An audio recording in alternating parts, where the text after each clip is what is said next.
livro tem 240 fotos, tem 80 desenhos, e sempre surge uma pergunta que às vezes o leigo pode fazer mais. Por que que em Minas teve um desenvolvimento fantástico das igrejas e não aconteceu isso no Vale do Paraíba?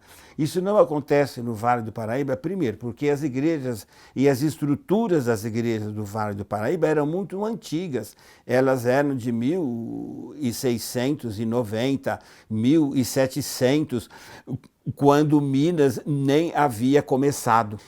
E a passagem da riqueza no Vale, ela é muito fugaz, ela é muito rápida, ela tem 50 anos, e dentro desses 50 anos, 1800 a 1850, quando o café vai para Ribeirão Preto, vai para o oeste paulista, você não tem tempo de criar uma nova arquitetura. Ou, se você quiser inverter a pergunta, não era mais o espírito barroco e a igreja não era aquela que dava toda a ação social e política.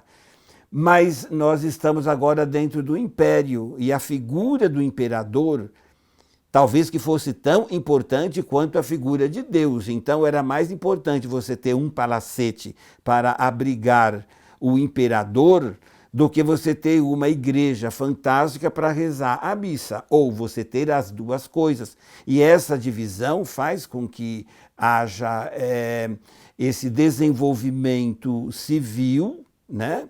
E a reforma dessas igrejas coloniais.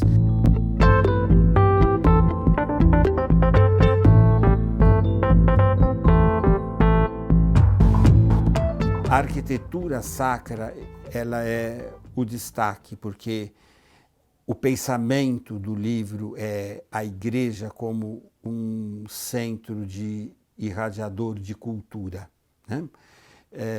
Muitos viajantes sempre falavam que o único oásis cultural que existia naquele período eram dentro das igrejas. E uma igreja tem que ter arte, tem que ter beleza.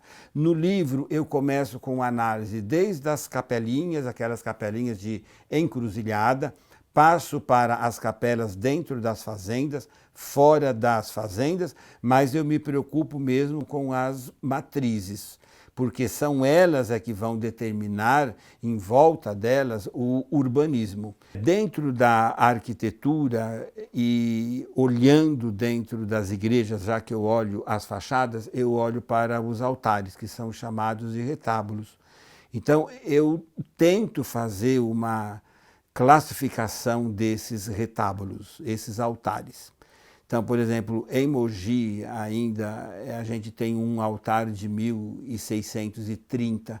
Em Guararema nós temos um altar de 1654, que são verdadeiras raridades, né? Que nem em Portugal quase mais existe isso.